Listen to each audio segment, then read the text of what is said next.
बोलिए सद्गुरु कबीर साहिब की जय, संत समाज की जय, भक्त समाज की जय।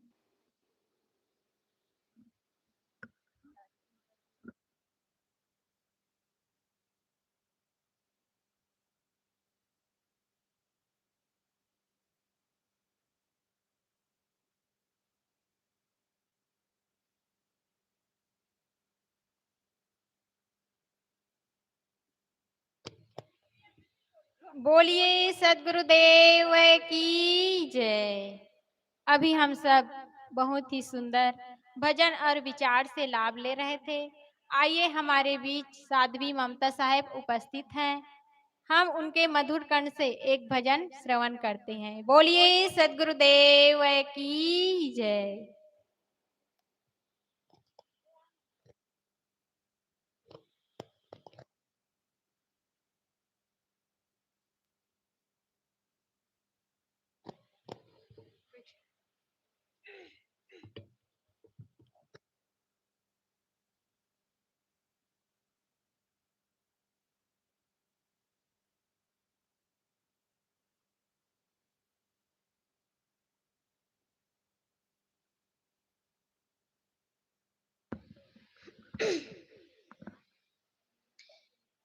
बोलिए सद्गुरु कबीर साहेब की जय, संत समाज की जय, भक्त समाज की जय।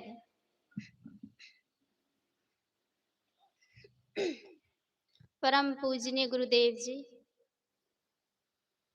अर्चनीय वंदनीय संत समाज, साहिब जी द्वारा मेरे लिए आज्ञा हुई है, सो आज्ञा पालन हेतु एक छोटा सा पद प्रस्तुत है। हर हाल में खुश रहना, हर हाल में खुश रहना, संतों से सीख जाए, हर हाल में खुश रहना, संतों से सीख जाए, हर हाल में खुश रहना, विषयों से जुदा रहना, संतों से सीख जाए, हर हाल में खुश रहना, सुख दुख में हंसना रोना है काम का रूखा, सुख दुख में हंसना रोना है काम का रूखा, दोनों में मुस्कुराना,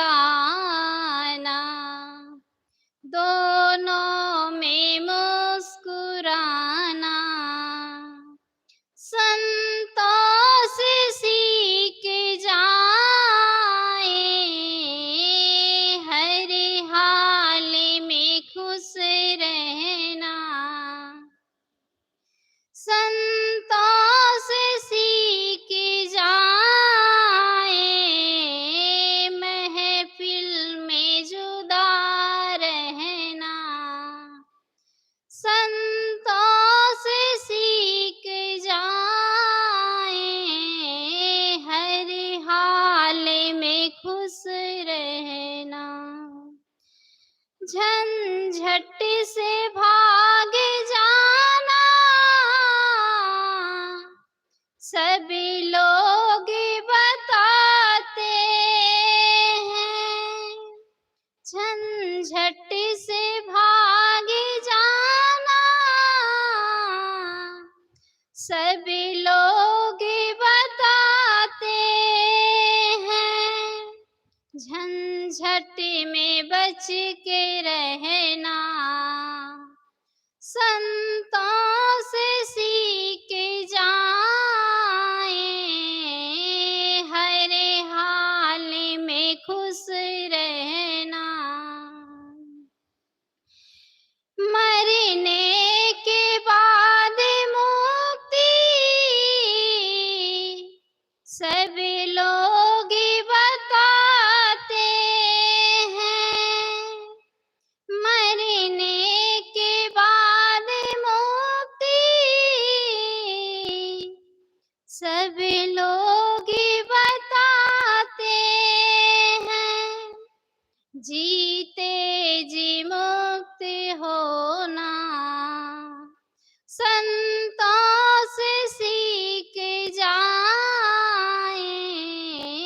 हर हाल में खुश रहना।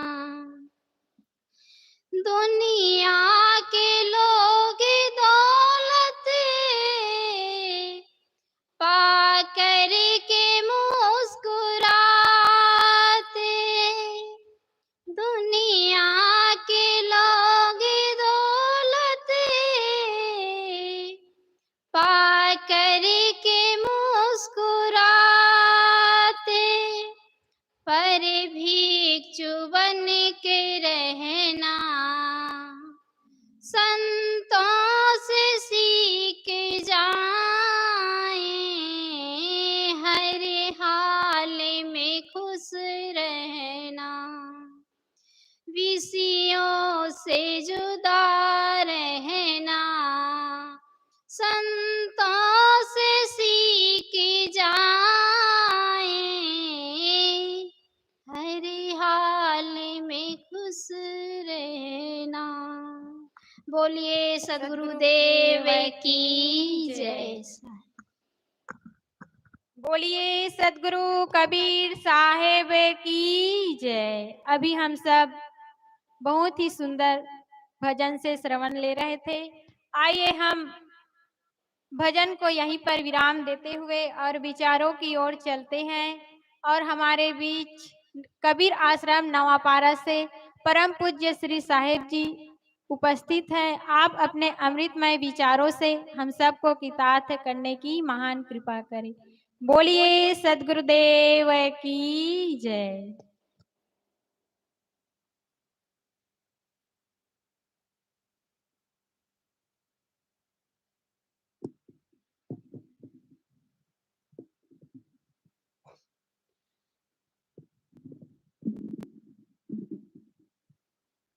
बोलिए सदगुरु कबीर साहेब की, सदगुरु अभिलाष साहेब की जय, संत समाज की जय, भक्त समाज की जय। अभी हम सब साध्वी बहनों से भजन सत्संग श्रवण कर रहे थे। वंदनीय संत समाज, सत्संग प्रेमी बंधुओं, श्रद्धा मूर्ति देवियों, मेरे लिए निर्देश हुआ है, इसलिए कुछ देर निवेदन प्रस्तुत है। समस्त ग्रामवासियों एवं सत्संगी भाइयों बहनों से निवेदन है कि हमारा त्रिदिवसीय सत्संग समारोह का तीसरे दिन का दूसरा सत्र प्रारंभ हो चुका है। करीब पौन घंटा हो गया है और आप लोग आने में विलंब कर रहे हैं। आप सबसे निवेदन है कि जल्दी से जल्दी सत्संग स्थल में आए और संत गुरुओं की विचारों से लाभ उठाएं। अभी हम सब सुन रहे थे कि हर हाल में खुश रहना संतों से सीख जाए। हर आदमी को चाहिए कि वह हर हाल में खुश रहे, चाहे जैसी भी परिस्थिति हमारे जीवन में क्यों ना आए। हर परिस्थिति में खुश रहना चाहिए। जीवन में अनुकूल परिस्थितियां आती है तो प्रतिकूल परिस्थितियां भी आती हैं। ये दोनों कहा जाता है कि दोनों साथ साथ चलते हैं। यदि किसी आदमी के जीवन में अनुकूल ही अनुकूल परिस्थिति हो, तब उस आदमी की क्या स्थिति होगी आप सब समझ सकते हैं। यदि हमारे जीवन में अनुकूल ही अनुकूल हो, प्राणी अनुकूल मिले, पदार्थ अनुकूल मिले और परिस्थितियां भी अनुकूल हो, तो फिर हमारा जीवन कैसे होगा? सुखद होगा कि दुखद होगा? सब कुछ अनुकूल है, फिर भी हम दुखी हो जाएंगे। वैसे सारी चीजें हमारे अनुकूल हो तो हमें सुखी हो जाना चाहिए, लेकिन होंगे नहीं, उल्टा हो जाएगा और घोर प्रमादी हो जाएंगे। और जो प्रमादी होगा तो उसका जीवन अच्छा होगा। और किसी के जीवन में प्रतिकूल ही प्रतिकूल परिस्थिति हो, तब उसका जीवन कैसे? तब तो वो और घोर दुखी होगा। तो जीवन में अनुकूल परिस्थितियां भी आती हैं और प्रतिकूल परिस्थितियां भी आती हैं। दोनों परिस्थितियां आती हैं, तब जीवन का बैलेंस बना रहता है। इसलिए किसी भी परिस्थिति में हमें क्षोभित नहीं होना चाहिए, दुखी नहीं होना चाहिए। वैसे दुख और सुख हमारे जीवन के दो पहलू हैं, सुख और दुख। जीवन में सुख और दुख आएंगे ही आएंगे, इसे कोई नकार नहीं सकते। वस्तुतः सुख है क्या चीज? पहली बात है, हर आदमी की चाहत क्या है? आदमी क्या चाहते हैं? सुख चाहते हैं। आदमी दुख नहीं चाहते हैं, दुखों से छूटना चाहते हैं। हर आदमी की चाहत है। तो सुख है क्या चीज?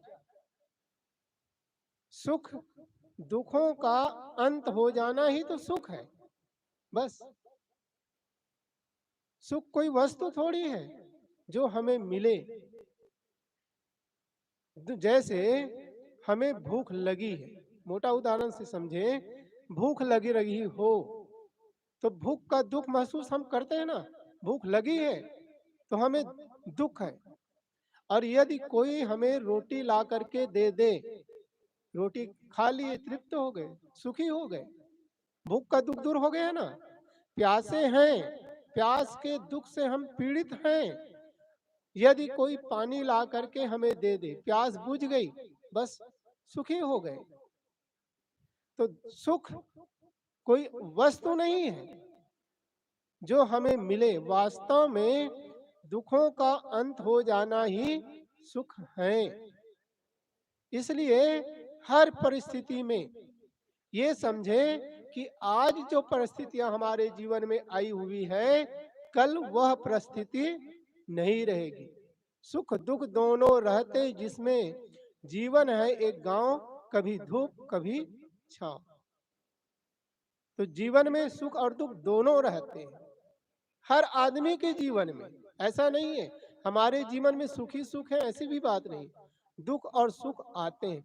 वस्तुतः आदमी दुख पैदा करना जानते हैं। हम दुख स्वयं पैदा करते हैं।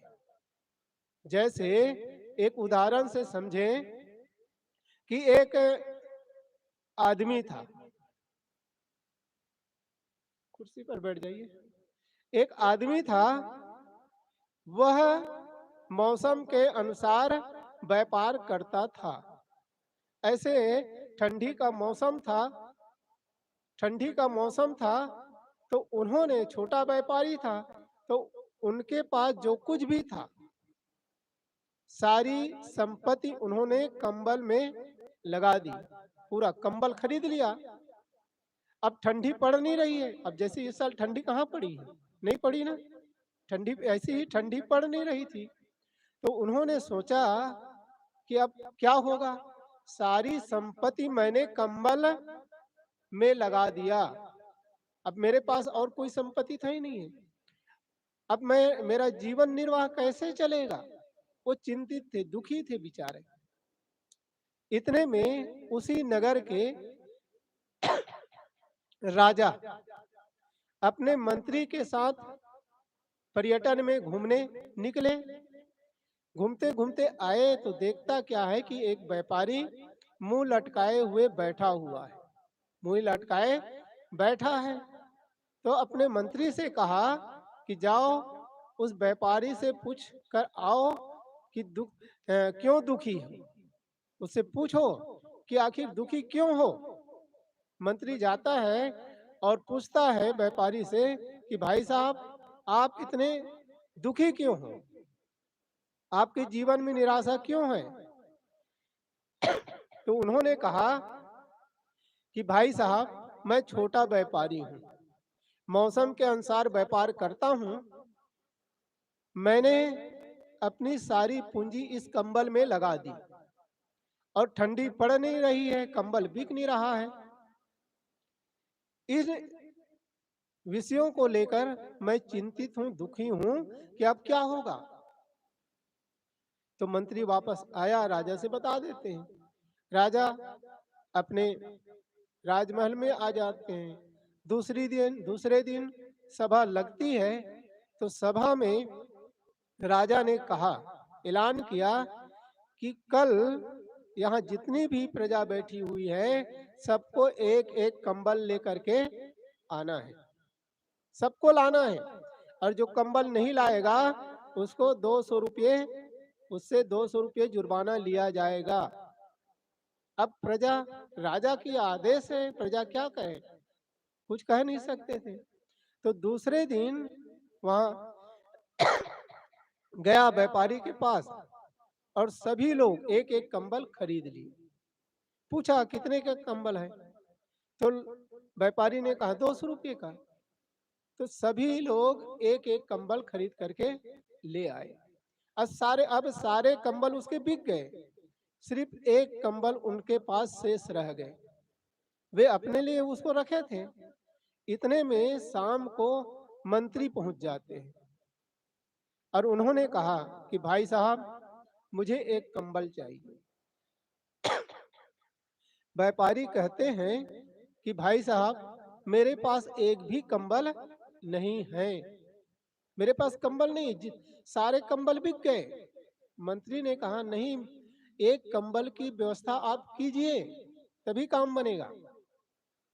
तब व्यापारी कहता है कि भाई साहब, मेरे पास एक कंबल है, सिर्फ एक ही कंबल है जो मैं अपने लिए रखा हूँ।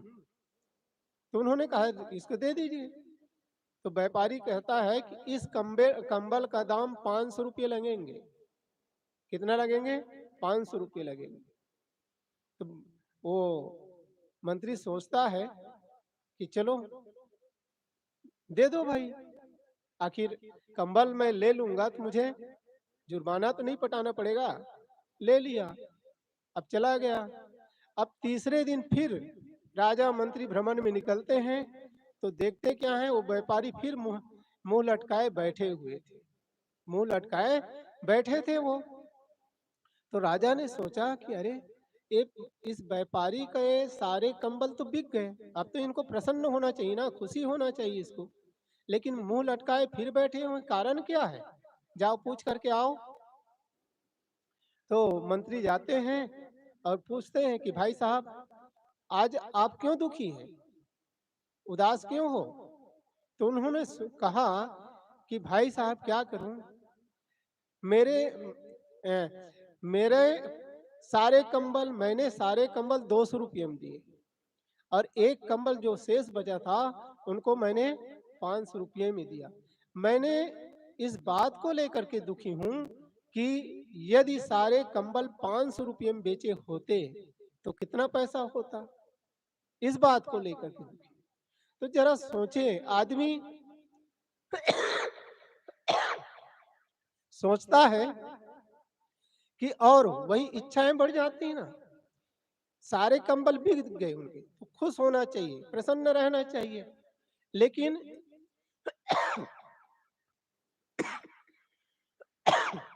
एक कंबल 500 रुपये में इस बात को लेकर के चिंतित है। कहने का अर्थ इतना ही है कि आदमी दुख पैदा करना जानता है। हम स्वयं दुख पैदा करते हैं, गलत सोच कर निगेटिव पॉइंट को सोचते हैं, पॉजिटिव को नहीं। हमारा सोच चिंतन सकारात्मक होना चाहिए। जो है बस बहुत है, इस प्रकार से यदि विचार रखेंगे तो हम दुखी हो नहीं सकते। तो मैं कह रहा था परिस्थितियां परिस्थितियां आती है चली जाती, एक समान परिस्थितियां नहीं रहती। आज सुख के दिन हैं तो कल दुख के दिन भी आएंगे, ये पक्का है। और आज दुख के दिन हैं तो फिर कल सुख के दिन भी आएंगे। इस प्रकार से विचार करके चिंतन करके हर समय प्रसन्न रहने की आदत बनाएं। अभी आप सुन रहे थे कि हर हाल में खुश रहना, संतों से सीख लीजिए। इन संतों से आप सीखिए। ये संत हर हाल में हर परिस्थिति में खुश रहते हैं, चाहे जैसी भी परिस्थिति आए। वास्तव में जीवन में घटनाएं घटती है और जो घटनाएं हमारे जीवन में घटती है उसमें हम परवश हैं, हमारी विवशता है। यदि घटनाएं समझ में आती है तो उन घटनाओं से सावधान रहना चाहिए। यदि सावधान रहेंगे तो फिर दुखी नहीं होंगे। इसलिए हर आदमी को चाहिए कि वे अपने विचारों को बदलें, क्योंकि विचारों से ही जीवन का निर्माण होता है। हम सोचते हैं, जैसा सोचते हैं वैसा हमारा जीवन बनता चला जाता है। इसलिए अच्छा सोचें, अच्छा सोचेंगे, अच्छी बातों पर चिंतन मनन करेंगे तो हमारा जीवन सुखद होगा। मैं अपनी बात यहीं पर विराम देता हूँ, क्योंकि हमारे संत विराजमान हो चुके हैं और साहब जी भी करीब 15-20 मिनट में यहाँ विराजमान होंगे। इसलिए मैं अपनी बात यहीं पर विराम देता हूँ। बोलिए सदगुरु देव की जय। बोलिए सदगुरु कबीर साहेब की जय। जितने लोग हैं उतने ही लोग जय बोले, बहुत लोग हैं, कम नहीं है। बोलिए सदगुरु कबीर साहेब की जय। ये कितना अच्छा लगा। अभी हम लोग साहेब जी के विचार कि जीवन में सुख और दुख कम बेसी सबके है। ऐसा कोई व्यक्ति नहीं है जो केवल सुख ही सुखी हो, है कोई ऐसा नहीं। और ऐसा भी कोई व्यक्ति नहीं है जो केवल दुख ही दुखी हो, ऐसा भी कोई नहीं है। अभी बीच में साहेब ये एक बात बोले थे, वो फिल्म का गीत है, सुख दुख दोनों रहते जिसमें जीवन है वो गांव, कभी धूप कभी छांव।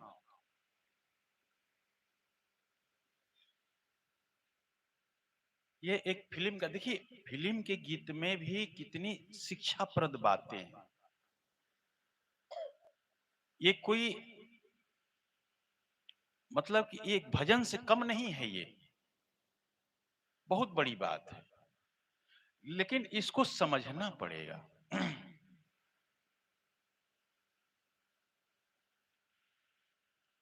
और मनुष्य के जीवन में दो तरह के दुख आते हैं, एक शारीरिक दुख है और एक मानसिक दुख है। शरीर का जो भी दुख है वो प्रारब्धगत है, प्रारब्ध से आता है। और शरीर पर कहा गया है, इसको 3 ताप में कहा गया है, दैहिक दैविक भौतिक। वो कहां आएगा? शरीर के ऊपर आएगा। दैहिक, जैसे शरीर में कोई बीमारी लग गया, बुखार लग गया, टीबी हो गया, कैंसर हो गया, नाना तरह की बीमारियां हो गई, ये शरीर पर आता है दैहिक। दैविक, दैविक जो प्रकृति की तरफ से आता है, जैसे आग लग जाए, चोरी हो जाए, ओला पड़ जाए, बाढ़ आ जाए, वृष्टि हो जाए, ये सब क्या है? दैविक है। भौतिक भौतिक प्राणी पदार्थों के द्वारा, ये सांप ने काट लिया, किसी ने मार दिया, किसी ने हत्या कर दिया, ये सब भौतिक ताप में आता है। लेकिन ये सब दुख शरीर के ऊपर आता है, इसको मिटाया नहीं जा सकता है क्योंकि प्रारब्ध से आता है। लेकिन जो मानसिक दुख है, जो मन का दुख है, वो हमारे ऊपर निर्भर करता है, हमारे ऊपर निर्भर करता है। अगर हम मन से दुख को बनाएंगे तो बनेगा, नहीं बनाएंगे तो नहीं बनेगा, बल्कि दुख में हम सुख खोज लेंगे। दुख में हम सुख खोज लेंगे। कैसे? एक छोटा सा उदाहरण लीजिए। एक व्यक्ति था, उसने बहुत बढ़िया घर बनवाया। क्या बनवाया? बहुत बढ़िया घर बनवाया। पुराना घर में रहता था और नया घर बनवाया था कि चलो भाई नया घर बन जाएगा तो हम उसमें जाकर के निवास करेंगे। अब हुआ क्या, घर बनकर के तैयार हो गया और वो घर का उद्घाटन होना था 2 दिन बाद। हुआ क्या, अब मिस्त्री की कमजोरी कहिए या ठेकेदार की कमजोरी कहिए, कुछ कमियां रह गईं। वो हुआ क्या कि बहुत जोर से आंधी तूफान और बारिश आया और रात में वो घर जो है क्या हुआ, गिर गया। और वो तो अपने पुराने घर में सो रहा था आराम से। लोग गए और जा करके उसके कहे कि यार भी जो नया मकान आप बनवाए थे, नया मकान बनवाए थे वो तो बिल्कुल गिर गया, ढह गया वो तो। लोगों ने समझा कि जब हम इस बात कहेंगे तो बहुत दुखी होगा वो। लेकिन वो क्या किया, सुबह हुआ, बाजार से 5 किलो लड्डू मंगाया और मंगा करके और वो पूरे गांव में बांटा हुआ। लोगों ने कहा कि लगता है कि इसको सदमा लग गया है, इस गम को ये सह नहीं पा रहा है, इस दुख को झेल नहीं पा रहा है, ये लगता है कि पागल हो गया है और ये मिठाइयां बांट रहा है। लेकिन वो व्यक्ति कहा कि नहीं नहीं, मैं बिल्कुल सही हूं, मैं पागल नहीं हूं। लोगों ने कहा कि वजह मिठाई क्यों बांट रहे हो? कहा कि अगर यही काम अगर 5 दिन बाद हुआ होता, हम उस घर में चले गए होते और पूरे परिवार के साथ इसमें दब करके मर गए होते। लेकिन हमें खुशी है कि पूरा परिवार हमारा सकुशल है। और बताइए, दुख में से सुख निकाल लिया कि नहीं निकाल लिया? निकाल लिया ना। यही है दुख में से सुख को निकालना। तो बहुत सुंदर हम लोग विचारों से अभी साहिब जी के लाभ ले रहे थे। आइए बीच में एक भजन सुनते हैं और उसके बाद फिर विचारों की तरफ चलते हैं। तो भजन रखने के लिए हमारे बीच नवापारा आश्रम से पधारे हुए संत श्री चेतन साहिब जी मंचासीन हैं। हम आपसे निवेदन करते हैं कि आप एक भजन हम लोगों के समक्ष रखें।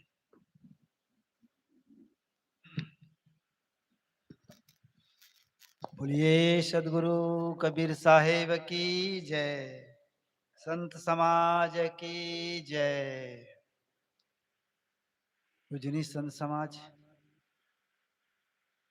सभा में उपस्थित माताओं, बहनों, भाइयों, एक भजन मेरे लिए आज्ञा हुई है तो एक भजन रखने का प्रयास कर रहा हूं आप लोगों के बीच।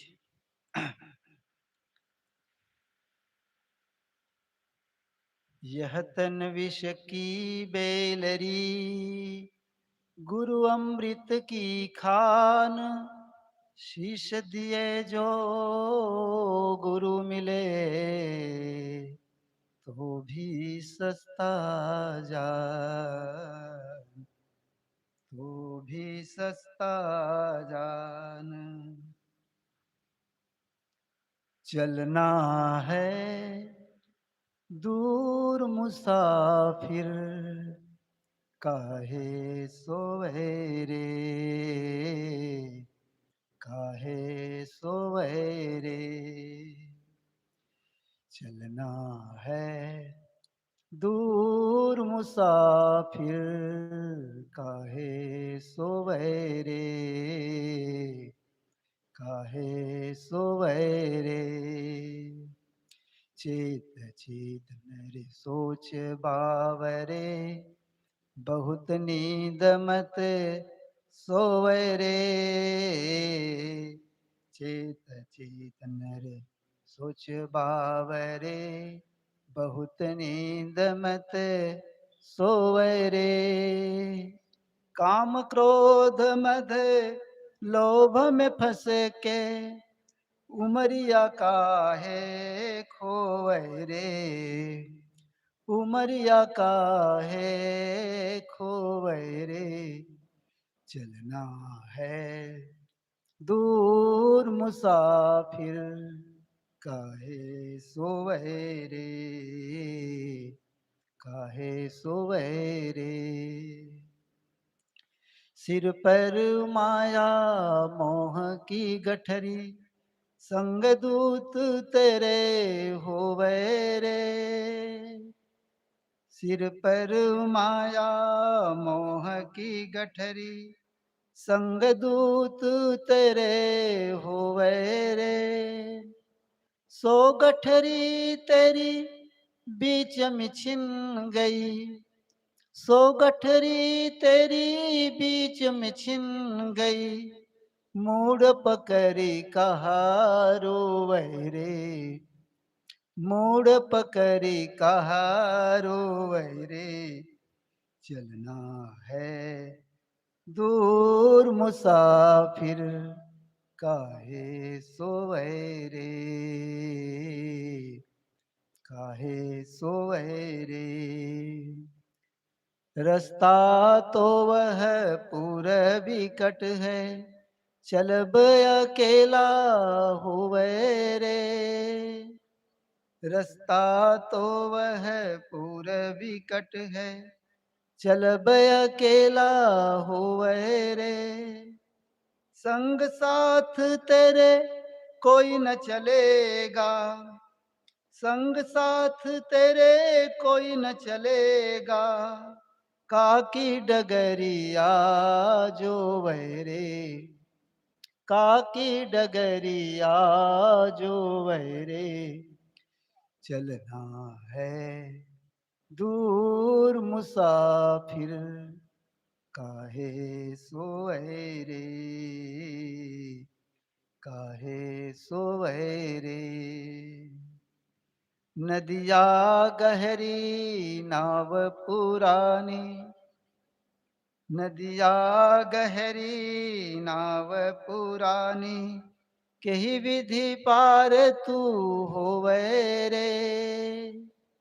नदिया गहरी नाव पुरानी, कही विधि पार तू होवे रे। कहें कबीर सुनो भाई साधो, कहें कबीर सुनो भाई साधो। ब्याज धोके मूल मत खुवे रे, ब्याज धोके मूल मत खुवे रे। चलना है दूर मुसाफिर, काहे सोवे रे, काहे सोवे रे, काहे सोवे रे। बोलो सद्गुरुदेव की जय। बहुत सुंदर भजन अभी हम लोग संत श्री चेतन साहिब के द्वारा श्रवण कर रहे थे। अब आइए और विचार हम लोग श्रवण करते हैं। और विचार रखने के लिए हमारे बीच मंचासीन हैं श्रद्धेय संत श्री कृपाशरण साहिब जी। आपसे निवेदन है कि आप अपने विचारों से हम सबको लाभान्वित हैं। कहाँ गाएगी? नहीं गाएगी, भेजो उसको। नहीं नहीं, यही खड़ा कराएगा। माइक है क्या? अच्छा चलिए पहले एक हम लोग छोटी बच्ची है और उसका उत्साह मनोबल हम बढ़ाएं और भजन गाने के लिए तैयार है।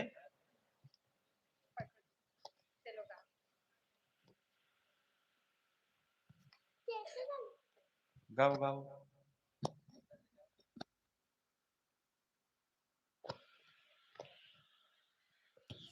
मैं अब आपके सामने छोटे से शायरी बोलना चाहती हूँ। धरती पे ध्यान न देवे, ना पूछो जवाने से क्या हमारी यही कहानी है। हमारी पहचान तो यही है थी, हम हिंदुस्तानी है। जो अब तक न थोड़ा वो थूर नहीं पानी है। जो देश नाम है वो बता जवानी है। हम देश की शान देश की हम शान है। हम मिलकर दुआ करे बुलंदी पर लहराता रहे तिरंगा हमारा। बोलो भारत माता की जय। कबीर साहेब की जय। इनकी हिम्मत कबीर साहेब की जय। कबीर साहब जी जय जय जय। जय। बहुत बढ़िया।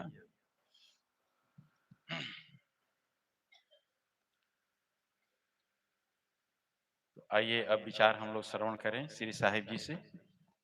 चमन साहब। हाँ, तो साहिब जी के विचार हम लोग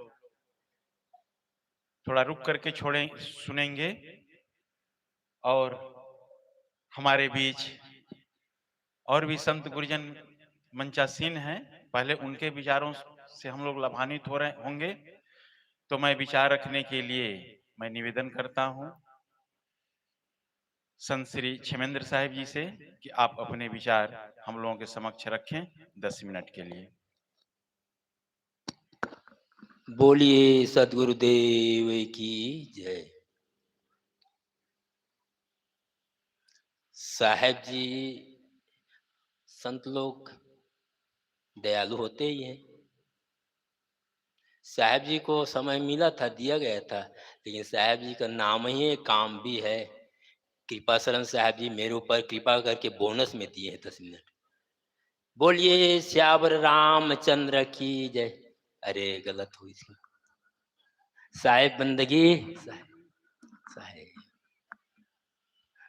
राम सप्तम रामायण में जाए थोड़ा सा आदत होगी जिसे। हाँ अपनी जगह पे आए।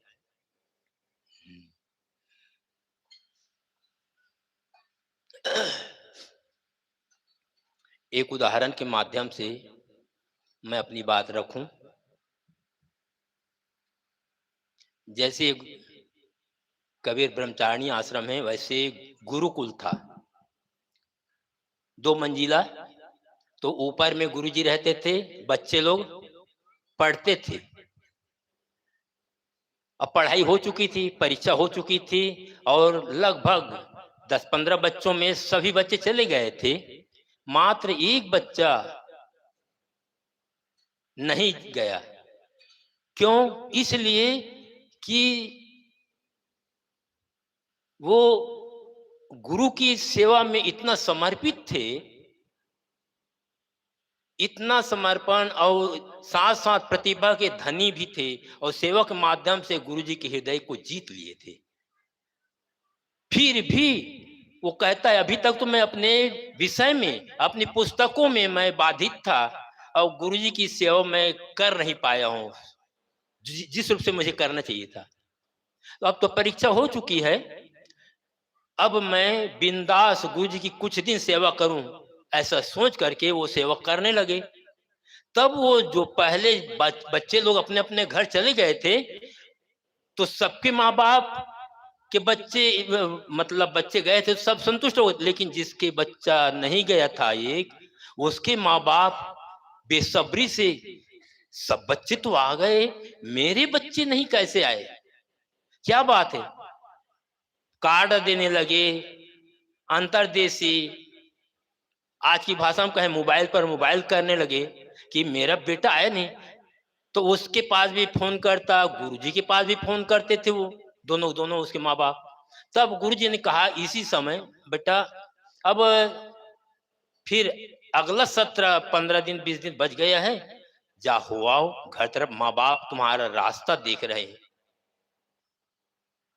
तो वो भी गुरुजी की बात को महसूस किए और आज्ञा पाकर गुरु जी के पास इससे मतलब शाम हो चुकी थी, अंधेला होने लगी था, तब वो गया। होता क्या है कि तब गुरु जी ने कहा, बेटा अंधेला होने लगा है और सीढ़ी से उतरना है तो लालटेन जला दो ताकि हम आसानी से चल सकें। जलाए। बहुत संक्षिप्त तो मैं कहूं, गए और देख इतना सेवा के माध्यम से गुरु जी के हृदय को जीत लिए थे। गुरु जी आश्रम परिसर तक के विदा करने के लिए, छोड़ने के लिए गुरु जी जाते हैं। कहाँ तक? वो गेट तक। और जैसा वो विदा करके लौट ही रहे थे और बेटा आगे कदम बढ़ा रहा था अपने गांव की ओर, तभी लालटेन बुझा दी। तब वो विद्यार्थी लड़का परेशान हो जाता है, बात क्या है? मैं अकेला राही, कोई विद्यार्थी मेरे साथ में है नहीं, और मेरे गांव पहुंचने तक बीच में एक विघट रास्ता है, विघट जंगल, बियाबां और अंधेरी रात है, अकेला यात्री। गुरुजी लालटेन बुझा दिए। जब ऐसे बुझाना ही था तो जैसे तैसे ऊपर से आ गए होते, लालटेन क्यों बुझाए, क्यों जलवाने के लिए कहा? बहुत हैरान हो जाता है। गुरुजी से पूछा, गुरुजी लालटेन क्यों बुझा दिए? बहुत परेशान होकर पूछा। तब गुरुजी ने कहा, बहुत बढ़िया बात बेटा, आज तुमको पढ़ा रहा हूं 7-8 साल से मेरे साथ में, और अन्य बच्चों को उतना मैं नहीं पढ़ा पाया था जितना तुमको पढ़ाया हूं। और आज तुम्हें, तुम्हारी परीक्षा मैं आज लेना चाहता हूं कि तुम कितना खरे उतरते हो। वो कैसे? जिस तरह अर्जुन का गुरु द्रोणाचार्य ने परीक्षा लिया, ऐसे ही। तो वहां पर फिर कहने लगा, गुरुजी परीक्षा लेना होता है लेकिन इतना कठोर परीक्षा नहीं। इतनी परीक्षा क्यों? क्योंकि आप समझ रहे हैं कि विहड़ जंगल है, अकेला यात्री, और अंधेला हो चुका है, और लालटेन बुझा दिए। तब गुरुजी ने कहा, बेटा यही तो मैं जानना चाहता हूं। आज 8 साल हो गया तुमको, मैं इतनी जी जान से तुमको, क्योंकि तुमने सबसे ज्यादा परीक्षा सेवा करके मेरे हृदय को तुमने जीता है। और आज मैं देखना चाहता हूं कितना साहस है, कितना तुम्हारे अंदर में हिम्मत है, और कितना तुम अपना रास्ता तय कर सकते। क्योंकि अकेला यात्री, मंजिल दूर है, और विहड़ जंगल अंधेला। ये तो हुआ उदाहरण। इसी तरह ये हमारा प्रेम गलियत साकरी जामे दोन समाए, केवल अकेले जाना है, और अकेला इस विहड़ रास्ता में, कंक्रीट भरा पथरीली राह में कौन किसका साथ दे पाता है? और जो साथ देता है अधूरा होता है। वो हमारा पूर्ण मंजिल तक के वो हमारा साथ नहीं दे सकता। हमारा केवल मैं अकेला, अपना मंजिल मुझे खुद चुनना है, और अकेले मुझे जाना है, वहां कोई दूसरा। यहां तक कि गुरु भी पथ प्रदर्शक है, फरलांग पत्थर की तरह है। जैसे हम इधर रायपुर जाएं या उधर धमतरी जाएं या कुरूद जाएं, बीच में जो फरलांग पत्थर मिलते हैं वो दूरी बताता है, वो फैसला बताता है इतनी दूर है से। इसी तरह सद्गुरु संत रास्ता बता सकते हैं, चलना हमें है। तो ये जब अपने अंदर में विवेक का रोशनी जब पैदा होगी, तब कहीं जा करके आज भूत प्रेत जिंद चुड़ैल मरी मसान शकुन अपशकुन दिशा सुल ब्रह्म ईश्वर देवी देवता, ये सारे के सारे छिलके की तरह उतर जाएंगे। कब? विवेक की रोशनी जगेगी, ये दीपक जलेगा। पहली मीटिंग में हम गुरुजी के द्वारा सुन रहे थे, ये रास्ता अंधेला है, दीपक जब हम जलाएंगे तभी सारी अंधियाली खत्म होगी। तो हमारे अंदर में जो दीपक है वो जलेगा और उसका हम इस्तेमाल कर देंगे, तब हमसे अलग ईश्वर, देवी देवता सब छट जाएंगे। वो दीपक को कौन सा है? जो अपनी आत्मा, और वो आत्मा रूपी दीपक जिस दिन हम जलाना सीख जाएंगे, उस दिन मुझे अकेले, चाहे विहट जंगल क्यों ना हो, चाहे हिंसक प्राणी क्यों ना हो, कोई भी आए वहां मेरे दीपक जले तो ये काम क्रोध लोभ रूपी हिंसक प्राणी की तरह है, वो सारे के सारे धीरे धीरे छटते चले जाएंगे। तो मैं जिस प्रकार वो विद्यार्थी गुरु के पास गया और परीक्षा लेते हैं, ऐसे कहीं भी हो ये पथ के राही अकेले हमको जाना है, तो अपना दीपक जलाना होगा और अपना दीपक जला करके अपना मंजिल तय करके अपने में जीना आ गया, तो खोजते खोजते स्वयं खो गया हूँ, जिसे खोजता था वही हो गया हूँ। ऐसी जिंदगी आ जाती है, ऐसा जीना आ गया, तो वाकई में वो जीवन हमारा सार्थक होगा और सत्संग भी सार्थक होगा। इसी अपेक्षा के साथ मैं अपनी बात को विराम देता हूँ। साहेब बंदगी साहेब। बोलिए सदगुरु देव की जय। अभी हम लोग साहेब जी के सुंदर विचार एक उदाहरण के माध्यम से श्रवण कर रहे थे। सचमुच हमारे भीतर सब कुछ है। अंधेरा क्यों है? अंधेरा का मतलब अज्ञान। अंधेरा क्यों है? क्योंकि हम दीपक नहीं जलाते, ज्ञान का दीपक। महात्मा बुद्ध ने भी कहा है, अपो दीपो भाव, अपना दीपक स्वयं जलाओ। लेकिन हम काम कहाँ करते हैं? हमारे हृदय में अंधेरा रूपी, अज्ञान रूपी अंधेरा छाया ही रहता है।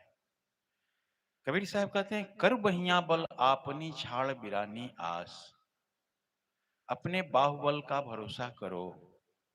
बहुत सारे उदाहरण देते हैं।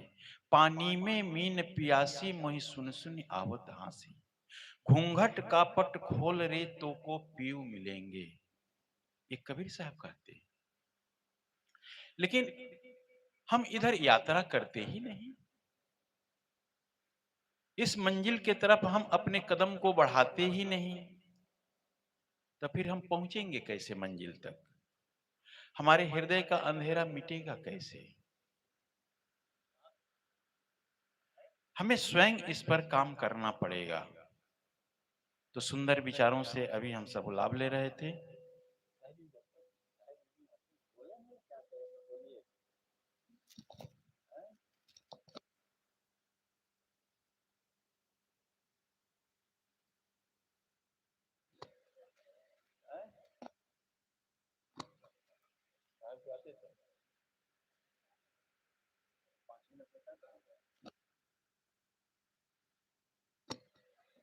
तो आइए, जब तक साहेब जी नहीं आते हैं तब तक पूज्य साहेब जी के विचारों से हम लोग लाभान्वित होंगे।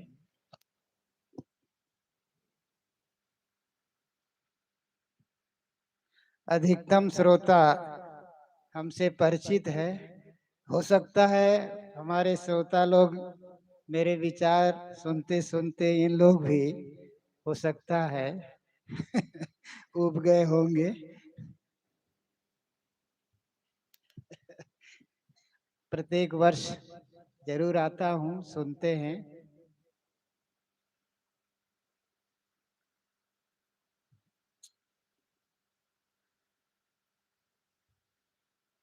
त्रिदिवसीय सत्संग समारोह का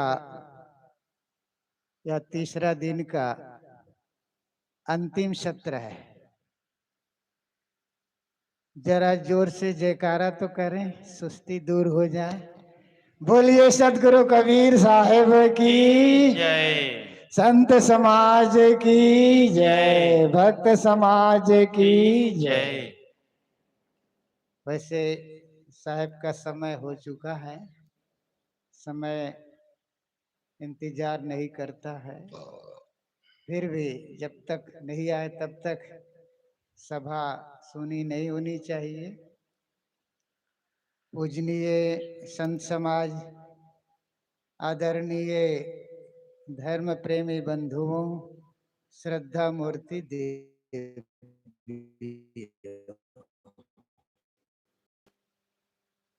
मैं कल भी थोड़ा समय था, उसमें एक प्रसंग लिया था, भक्ति।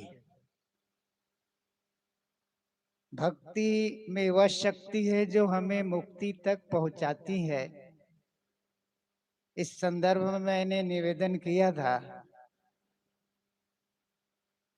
भक्ति का हमारा आलंबन क्या होना चाहिए।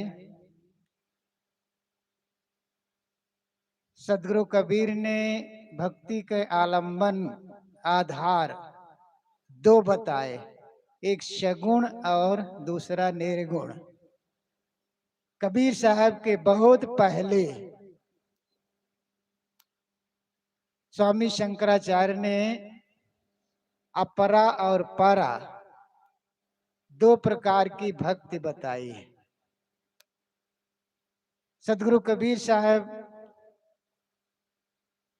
इन्हीं को सगुण और निर्गुण बताए।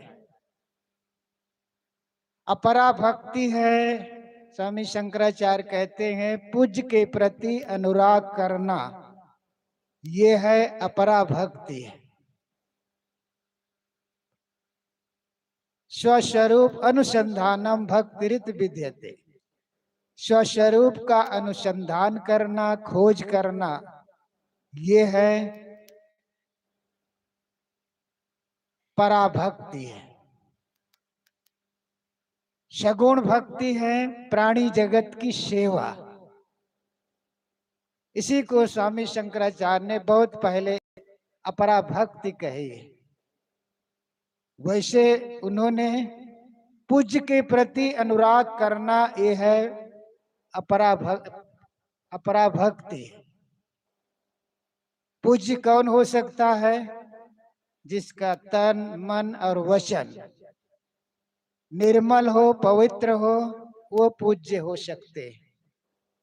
और घर गृहस्थी में पूज्य माता पिता हैं, उनके प्रति अनुराग, उनके प्रति प्रेम, उनके प्रति श्रद्धा, उनके प्रति उपासना, ये होगी भक्ति, सगुण भक्ति होगी।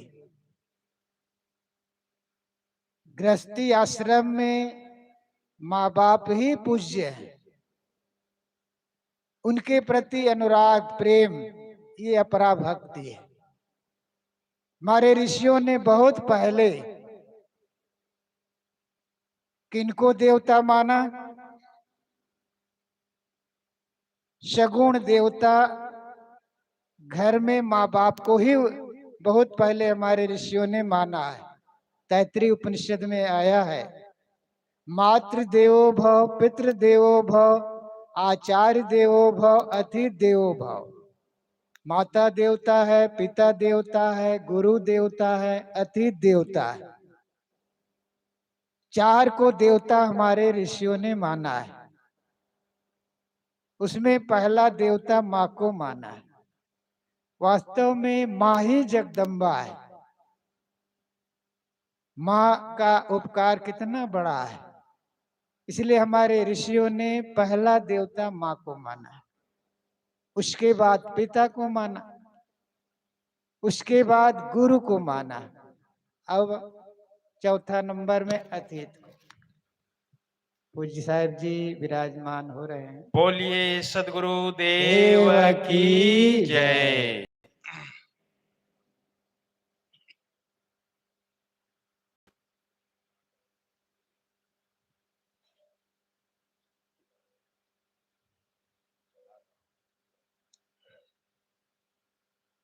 अवसर मिला है, जरा आगे बढ़ जाएं आप लोग।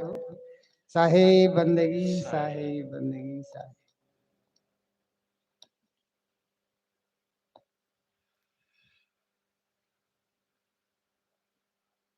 मैं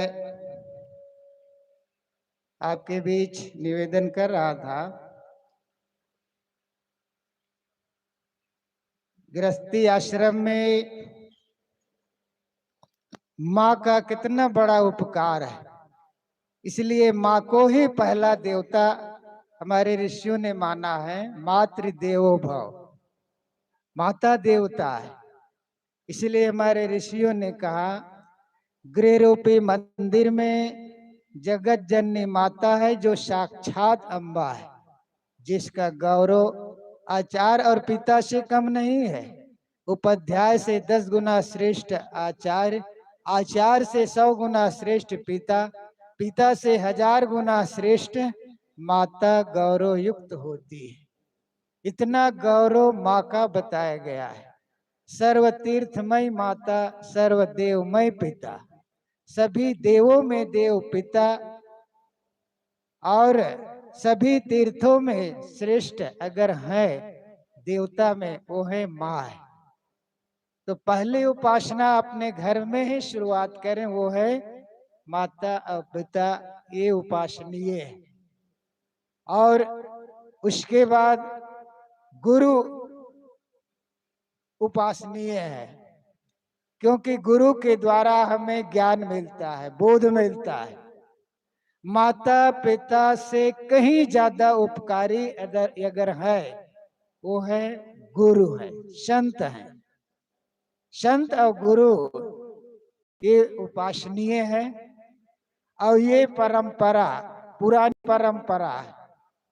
जैसे मैं उदाहरण दिया था तैतृय उपनिषद का ये सूत्र, मातृ देवो भव पितृ देवो भव। माता देवता है, पिता देवता है, गुरु देवता है। स्वामी शंकराचार्य ने इसी को अपरा भक्ति कही है, और कबीर साहब ने सगुण भक्ति कही है, और परा भक्ति है स्वस्वरूप अनुसंधानम भक्तिरित विद्यते। स्वस्वरूप का अनुसंधान करना, खोज करना, उसमें स्थित होना, ये है पराभक्ति है। सदगुरु कबीर ने इन्हें को निर्गुण भक्ति कही है। अपरा भक्ति जब हमारी प्रगाढ़ होती है धीरे धीरे, तब निर्गुण भक्ति अथवा पराभक्ति में हमारी प्रगाढ़ता होगी। उपासना का केंद्र दो ही है, वो यह है कि पूज्य के प्रति अनुराग करना और अपनी आत्मा में स्थित होना। आत्मा के अलावा कहीं परमात्मा नहीं जो मिल जाए और वहां हमें हमारी स्थित हो जाए। आत्मा ही परमात्मा है, जीव ही शिव है, और कहीं विश्राम मिलने वाला नहीं है। सदगुरु कबीर ने कहा है मांझ मझरिया बसे सो जाने, जन होई है सो थीरा हो, निर्भय भय ता गुरु की नगरिया, सुख सो दास कबीरा हो। मांझ मझरिया बसे सो जाने, सदगुरु कबीर कहते हैं जो साधक मांझ मझरिया में बसना जानता है। मांझ मझरिया क्या है? ये हृदय मंदिर में जो साधक बसना जानता है वही साधक, वही भक्त स्थिरता को पाता है। ये हृदय मंदिर में ही परमात्मा का निवास है। जो हृदय मंदिर में विश्राम ही मिलेगा और कहीं विश्राम मिलने वाला नहीं है। इसलिए साहब कहते हैं माज मझरिया बसे सो जाने, जन हुई है सो थीरा हो, निर्भय भयता गुरु की नगरिया, सुख सो दास कबीरा हो। निर्भय भयता गुरु की नगरिया, गुरु की नगरी क्या है? जहां निर्भय होकर के सुख की नींद सोया जाए। ये सत्संग ही गुरु की नगरी है, और स्वरूप स्थिति आत्म स्थिति ही गुरु की नगरी है, जहां निर्भय होकर के साधक सुख की नींद में सोता है और कहीं विश्राम मिलने वाला नहीं है। ये सत्संग ही गुरु की नगरी है। और अंत में अपनी आत्मा, अपना स्वरूप में, स्वरूप ही वास्तव में गुरु की नगरी है। उस गुरु की नगरी में ही विश्राम है और कहीं विश्राम मिलने वाला नहीं है। साहब कहते हैं माझ मझरिया बसे सुजाने जन होई है सो थीरा हो निर्भय भयता गुरु की नगरिया सुख सुव दास कबीरा हो। अपने को संबोधित करके वो कहते हैं वो दास कबीर अथवा दास भक्त निर्भय होकर के सुख के नींद में वही सोएगा गुरु की नगरी में, अर्थात अपने आप में अपनी स्वरूप स्थिति में। तो साहब की इशारा तो मैंने थोड़ा बढ़ाया, यहीं पर विराम। बोलिए सतगुरु देव की की जय। जय। अभी हम लोग साहेब जी के सुंदर विचारों से लाभान्वित हो रहे थे। हमारे बीच परम पूज्य गुरुदेव जी मंचासीन हैं, उनके विचारों से हम सब लाभान्वित होंगे। उसके पूर्व हम लोग एक भजन श्रवण करेंगे, लेकिन एक निवेदन मैं कर दूं आप लोगों से कि जितना इस पंडाल में भाई लोग नहीं बैठे हैं उससे कहीं ज्यादा कुर्सी पर बैठे हैं। तो जिनके माड़ी में कमर में रीढ़ में कोई तकलीफ न हो, नीचे अगर बैठने में सुविधा हो, सबके लिए नहीं, जिनको तकलीफ है उनको छोड़ करके तो आ करके संतों के पूज्य गुरुदेव जी के नजदीक बैठे तो अच्छा लगेगा। खाली है जगह, भरा भरा लगेगा। तो आप लोग ये निवेदन स्वीकार करें। आइए पूज्य गुरुदेव जी के विचारों से हम लोग लाभान्वित होंगे। उसके पूर्व एक छोटा सा भजन, और भजन रखने के लिए मैं निवेदन करता हूँ श्रद्धेय संत श्री वीरेंद्र साहिब जी से कि आप एक भजन ये रखें।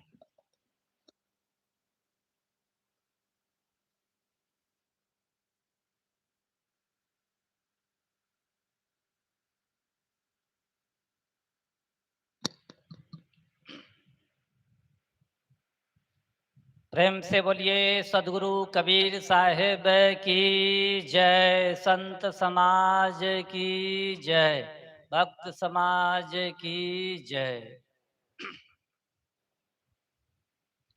परम पूज्य गुरुदेव जी, अर्चनी वंदनी संत समाज, इस सभा में विराजमान सम्माननीय सत्संग प्रेमी सज्जनों, माताओं, बहनों एवं प्यारे बच्चों, एक भजन प्रस्तुत है। बिना सद आचरण धारे न कतनी काम आती है।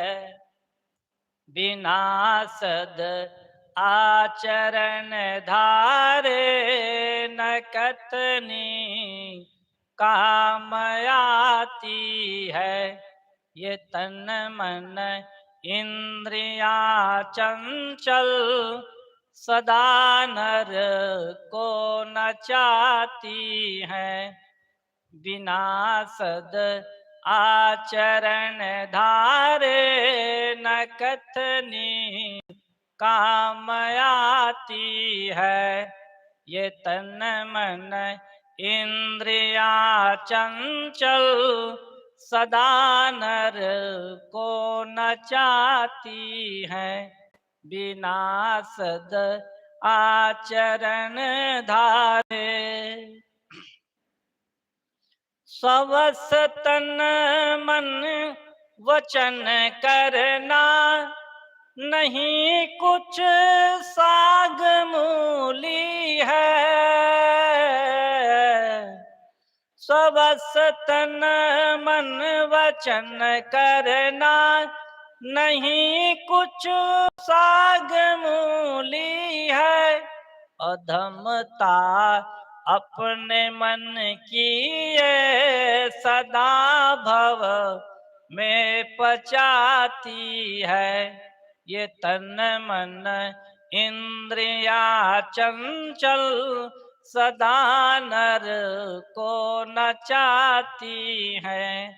बिना सद आचरण धारे न कथनी काम आती है। बड़ा बनना गुरु बनना, सरल विद्वान भी बनना। बड़ा बनना गुरु बनना, सरल विद्वान भी बनना। मगर मन की कुचाले जो न जल्दी जीत जाती है। ये तन मन इंद्रियां चंचल सदा नर को नचाती हैं। बिना सद आचरण धारे न कथनी काम आती है। स्वाभाविक दूसरों के दोष को मन देखता निस दिन। स्वाभाविक दूसरों के दोष को मन देखता निस दिन। हजारों भूल जो अपनी नहीं वे दृष्टि आती हैं। ये तन मन इंद्रियां चंचल सदा नर को नचाती हैं। बिना सद आचरण धारे न कथनी काम आती है। बिना निश्चय लगन उत्साह श्रद्धा भाव के आए। बिना निश्चय लगन उत्साह श्रद्धा भाव के आए। इस साधन हीन साधक को विषय भव में गिराती है। ये तन मन इंद्रिया चंचल सदा नर को नचाती हैं। बिना सद आचरण धारे न कथनी काम आती है। न कथनी काम आती है। न कथनी काम आती है। प्रेम से बोलिए सदगुरु कबीर साहब की जय। परम पूज्य गुरुदेव जी से करवत प्रार्थना है, आप अपने अमृत विचार से हम सबको लाभान्वित करने की कृपा करें। प्रेम से बोलिए सदगुरु कबीर साहब की जय।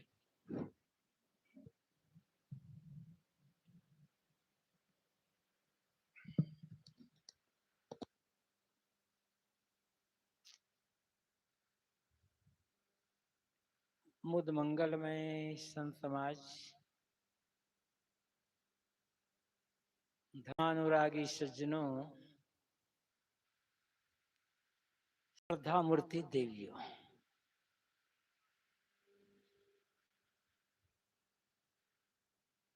मुझे दो उदाहरण याद आ रहे हैं। कृपासाराम साहब जी जब सदगुरु कबीर की पंक्ति कह रहे थे, निर्भय भय तहाँ गुरु की नगरिया सुख सुविदास कबीरा हो,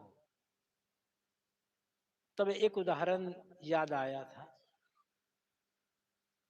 और वीरेंद्र जी जब भजन गा रहे थे गुरुदेव जी द्वारा लिखित, बिना सद आचरण धारे न कथनी काम आती है, तो दूसरा उदाहरण याद आया। ये दूसरे उदाहरण को मैं पहले कहता हूं। ये उदाहरण केवल उदाहरण ही नहीं है, हमें अपने भीतर झांकने की प्रेरणा देते हैं। उदाहरण, हम कितने पानी में हैं, हमारा कितना वजन है। कहा जाता है एक मूर्तिकार ने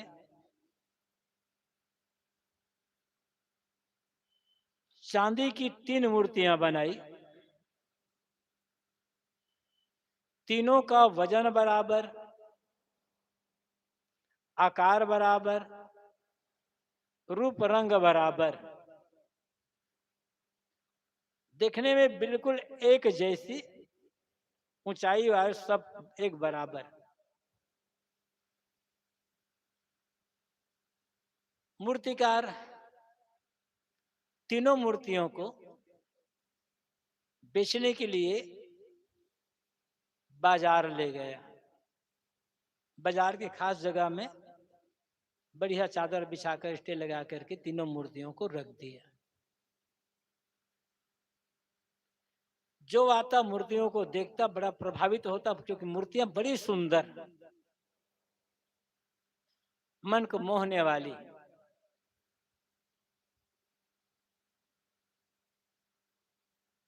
लोग पूछते इन मूर्तियों की क्या कीमत? तो मूर्तिकार कहता ये जो पहली मूर्ति है उसकी कीमत 5,000, ये दूसरी मूर्ति है इसकी कीमत 20,000, ये जो तीसरी मूर्ति है इसकी कीमत 1,00,000। मूर्ति बिल्कुल एक जैसी, एक बराबर, तो वजन भी बराबर, लेकिन कीमत में बड़ा अंतर। बड़ी भीड़ इकट्ठी हो गई, सबने पूछा मूर्ति तो बराबर है, वजन बराबर, आकार बराबर, रूप रंग बराबर, किंतु कीमत में इतना अंतर क्यों? एक 5,000, एक 20,000 और एक 1,00,000, इतना अंतर क्यों? तो मूर्तिकार ने एक सलाई उठाई और पहली मूर्ति के दाएं कान में डाल दी, तो वो सलाई बाएं कान से बाहर आ गई। का इसकी कीमत इसीलिए 5,000 है। दूसरी मूर्ति के दाहिने कान में सलाई डाली, तो दाएं कान में डाली और मुंह से बाहर आ गया। का इसकी कीमत 20,000। तीसरी मूर्ति के कान में सलाई डाली तो अंदर चला गया पेट में, वहीं सलाई वहीं रह गई। का इसलिए इसकी कीमत 1,00,000। दाएं कान से बाएं कान में सलाई डाली तो कीमत 5,000, क्योंकि बाएं कान से निकल गई। सलाई कान में डाली, मुंह से निकल गई, कीमत 20,000। और सलाई कान में डाला, अंदर पेट में चली गई सलाई और वहीं रह गई, कीमत 1,00,000। कहा अब समझ में बात आ गई होगी कि अंतर क्यों है। ये उदाहरण है, ये उदाहरण हमारे लिए है। हर आदमी सोचना चाहिए कि मेरी कीमत कितनी होगी, मैं किस लायक हूं। आप हो, हम हो, ऊपर बैठे नीचे बैठे, प्रवचन सुनते हैं, इधर से सुने इधर से गायब। 5,000 कीमत, थोड़ी कीमत, बस सुने निकल गए। सुने तो सत्संग में बैठे हैं, बहुत बढ़िया बात, बहुत बढ़िया, साहब ने बहुत बढ़िया बात बताई, एकदम मगन हो गए सुनते सुनते। सत्संग से उठे, सड़क पर गए, किसी ने पूछा कि भाई आज सत्संग में साहब ने क्या बताया? अरे बढ़िया बढ़िया बात बताई, बढ़िया बात बताए। क्या बढ़िया बढ़िया बात? अब न पूछो बढ़िया बढ़िया बात, सो यहाँ तुम यहाँ निकल गए ना, बढ़िया बढ़िया बात तो है, लेकिन क्या बढ़िया बात है पता ही नहीं। कहीं ऐसे नहीं है हमारे दशा। दूसरी कीमत, सत्संग में सुने, याद कर लिए खास खास बातों को। भाई क्या सुने? मुंह से बता दिए, बोल कर याद कर लिए, बोल दिए, प्रवचन कर लिए, मुंह से बता दिए, इसलिए 20,000। और तीसरी मूर्ति, सलाई कान में डाले, पेट में जो सुने, जीवन में उतर गया, पेट में जीवन में पच गया तो कीमत 1 लाख। अब हमें सोचना है हमारी कीमत क्या होगी। ये 5 लाख वाली कीमत में है हम, 5,000 वाले में, कि 20,000 वाले में, कि 1 लाख में? महत्व तो किसका है? सुनते तो बहुत आ रहे हैं, कहते भी बहुत आ रहे हैं। हम लोग कहते आ रहे हैं, आप लोग सुनते आ रहे हैं। हम भी मन पे बैठे कह दिए, जीवन में बात नहीं उतरी, तो ये 5,000 वाली भी में है हम भी। आप भी सुने, जीवन में बात नहीं उतरी, स्वभाव में, व्यवहार में, कर्म में, आचरण में, मन में कोई भी अंतर नहीं आया। पहले जैसा मन पहले चंचल था वैसे अब भी चंचल है। पहले जैसे गलत स्वभाव था वही अभी गलत स्वभाव है। कोई अंतर ही नहीं है, न मन में अंतर है, न तन में अंतर है, न व्यवहार में अंतर है। कुछ भी फर्क नहीं पड़ रहा है। तो 5,000 वाले 5 और मूर्ति तो 5,000, हमारी कीमत तो 500 भी नहीं हो पाएगी तब तो। सुनते हैं, शास्त्रों को पढ़ते हैं, याद कर लेते हैं, क्या कह देते हैं, तो चलो थोड़ी सी गंभीरता है, लेकिन दूसरों के लिए हर आदमी ये चाहता है, जो बात मैं जानता हूं उसे दूसरों को बताऊं ज्यादा से ज्यादा, दूसरों को चेताऊं। दूसरा चेते या न चेते, हमारा लाभ क्या है, हमारा घाटा क्या है। अपने को चेताना, अपने को समझाना, अपने को जगाना, ये महत्वपूर्ण होता है। कोई जागे ना जागे, हमें जागना है, दूसरा नहीं। जरा सोचो, 4 लोग जा रहे हैं, आप 4 कहो, 5 कहो, 7 कहो, जितना भी कह लो, 4-5 लोग जा रहे हैं साथ में। रास्ता में देखा नोटों का एक बंडल पड़ा हुआ, किसी का गिर गया है, या सोने के एक हार गिर गया, तो क्या कहे, नहीं पहले तुम उठाओ। कहोगे क्या, मैंने उठाऊंगा भैया, तुम उठाओ पहले ही कहोगे? नहीं नहीं, पहले मैंने देखा है, पहले मेरी दृष्टि पड़ी है, मुझे उठाना है। वहां जाके हम पहले हमारे नंबर पर, और सत्संग में बात है, नहीं नहीं पहले तुम करो ना भाई। ये सुधार की बात आएगी तो पहले आप, स्वार्थ की बात आएगी तो पहले मैं।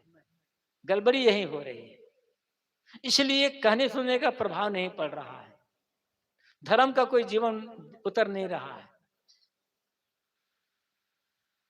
एक शिष्य ने अपने गुरु से पूछा, गुरुदेव धर्म की बड़ी बड़ी बातें बताई जाती है मंच पर, बड़ी भीड़ होती है, लाखों की भीड़ हो जाती है, बहुत खर्चा होता है, लेकिन देखते हैं कि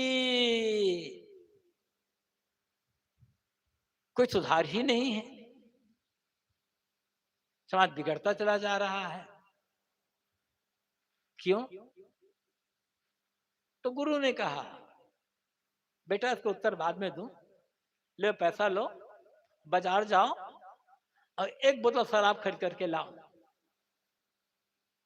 अरे गुरुजी मैं साधु हूं, शराब कैसे खरीदूंगा, लोग क्या कहेंगे? अरे तुम जाओ ना, शराब मैं कह रहा हूं। अब गुरु की बात माने, शराब दुकान में गए, 1 बोतल शराब खरीद करके लाया। गुरुजी क्या करूं? एक खोलो, गिलास में डालो, इसको गिलास में डाल लिया, अब क्या करूं? कि मुंह में रखो, मुंह में ले जाओ, पियो। गुरुजी ये साधु, मैं कहूँ, अरे मैं कह रहा हूं ना गुरु, अब गुरु की बात कैसे, लेकिन ध्यान रखना, मुख में ले जाना, घुटकना मत, कुल्ला कर देना है बस। जितनी शराब की, जितनी बोतल में जितनी शराब है, गिलास में डालो, मुंह में ले जाओ, और कुल्ला करके बाहर थूक देना, घुटकना मत। सिर्फ ऐसा करता गया, पूरी बोतल खाली, शराब हो गया। जब हो शराब पूरी बोतल खाली हो गई, तब गुरु ने पूछा, बेटा एक बोतल शराब तूने मुंह में लेगा पिया, कितना नशा चढ़ा? क्या गुरु जी नशा कहां से चढ़ेगा? वो तो जब अंदर जाता तब नशा चढ़ता। ये तो आपने कहा मुंह में ले जाओ कुल्ला कर दो, तब कहां नशा चढ़ा? कहा बस यही बेटा है, बेटा यही बात है। धर्म की बात मुंह से कुल्ला कर रहे हैं, अंदर नहीं जा रहे हैं, प्रभाव नहीं पड़ रहा है। अंदर जब जाएगा ना, तब ये कुल्ला करके थूक देने से कोई फर्क नहीं पड़ने वाला। सब जगह ये हो रहा है, सब जगह। यही हमारी कमजोरी हमें भटकाती है। इंद्रिय भोगों की जब बात होगी, स्वार्थ की बात हो जाएगी, धन वैभव की बात हो जाएगी, तब पहले हमारा नंबर, सुधार की बात आएगी, तब हम सबसे पीछे। कहां से प्रभाव पड़ेगा? हम दुखी हैं, किंतु सुधारने की बात नहीं है। जानते हैं, अमल करने की बात नहीं है। अभी सुन रहे ना भजन में, बिना सदा आचरण धारे न कथनी काम आती है। केवल कथन काम नहीं आएगा, आचरण में उतारने की बात है। और जो आचरण में उतार लिया, उसका उद्धार हो गया। और आचरण में नहीं उतारे तब कोई फर्क नहीं पड़ता। कहनता तो बहुते मिले, गहनता मिला ना कोई। सो कहनता बही जान दे जो न गहनता। तो आपको तो कहने वाले बहुत हैं, बड़े बड़े बड़े बड़े हैं, बड़े। थोड़ी सी मेरी बात कड़वी लग जाती है, चाहे श्रोताओं के लिए है, चाहे साधुओं के लिए है। बड़े ज्ञानी हैं, बड़े ज्ञानी, बड़े प्रवक्ता हैं। मन पर पूजा थोड़ी सी कम मिली ना, तो मन दुखी हो गया। ये कौन सा ज्ञान है भाई? बड़े प्रवक्ता हैं, पहले से तय करके जाते हैं, इतना हमें दोगे तब हम तुम्हारे आएंगे। एक बड़े प्रवक्ता, बड़े प्रवक्ता क्या, कथावाचक अभी हैं। लाखों की भीड़ होती है उनकी कथा में। एक सज्जन बता रहे थे, जहां उनकी कथा का आयोजन था, वहीं से आए थे वो सज्जन। ये बात 6-7 साल 8 साल पहले की बात होगी। एक दिन 3 घंटा कथा कहने के शुल्क 3 लाख। 2.5 घंटा 3 घंटा कथा कहना है, एक दिन के लिए 3 लाख। पहले पैसा दो, ऐसा नहीं कि जैसे 5 दिन पर है तो 15 लाख। पहले आज कथा कहना 3 लाख आज दो, तब कथा। कल जब दोगे 2-3 लाख, तब कल कहूंगा। 3 लाख एक दिन के। 5 दिन या 7 दिन की कथा थी।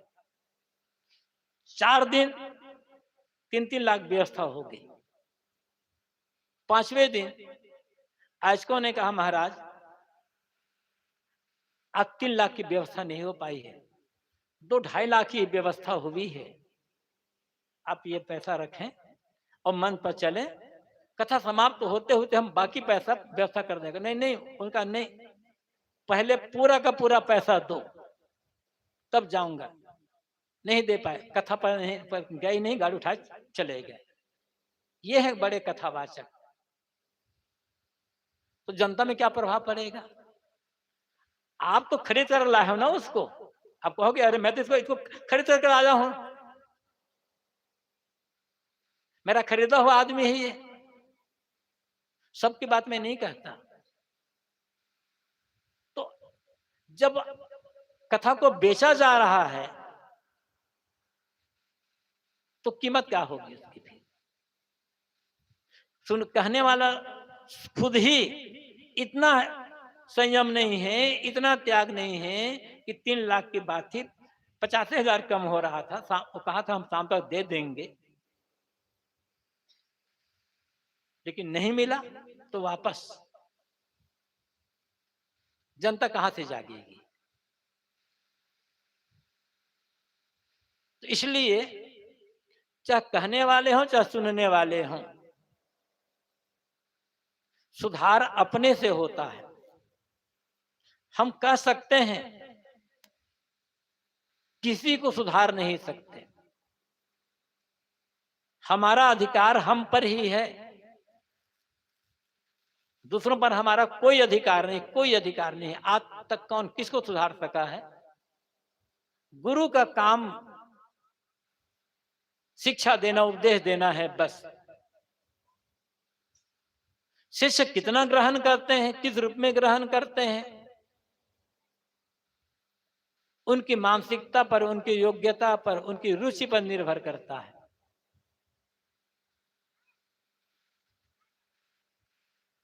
हमें हमारी कीमत समझना होगा कि मैं किस दशा में हूं। चाहे गृहस्थी में हो, उन लोगों को सोचना होगा, विरक्ति में उन लोगों को सोचना होगा। हमें अपना सुधार करना है, ये पहली बात है। दूसरी बात, उदाहरण मैंने 2 कहा था, निर्भय भय तहां गुरु की नगरिया, सुख सुविदास कबीरा हो। निर्भय कहां? गुरु की नगरी में आदमी निर्भय होता है। ये गुरु की नगरी क्या है? जो गुरु का जो आश्रम है, गुरु जी का जहां आश्रम है, क्या उस शहर की बात है? ये गुरु की नगरी बाहर नहीं है, जिस उस शहर की बात नहीं है। समझने की बात, गुरु की नगरी तो ज्ञान है, गुरु का समाज है। कहा जाता है, अपनी मां के उपदेश से जब गोपीचंद को वैराग्य हुआ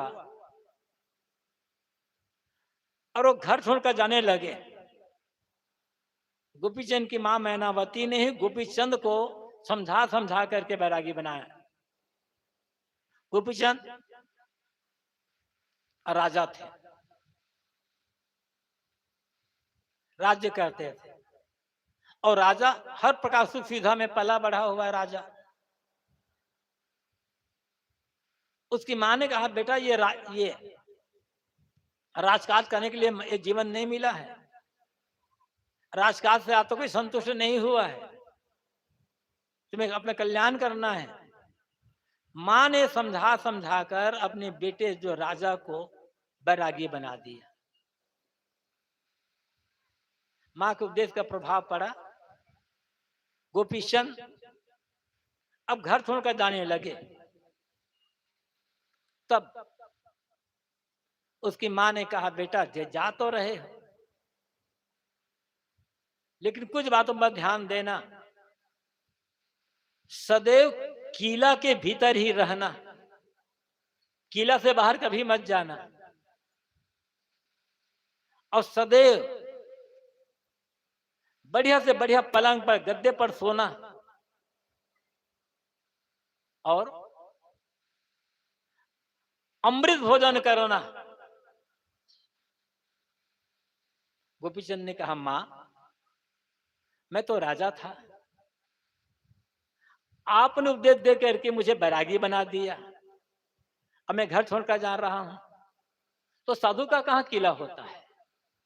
और आप कहती हैं किला बना, किला में तो रह रहा हूं, अभी तो राजा था, तभी तो मैं अब तक मैं किला में ही रह रहा था, अब किला छोड़कर बाहर जा रहा हूं,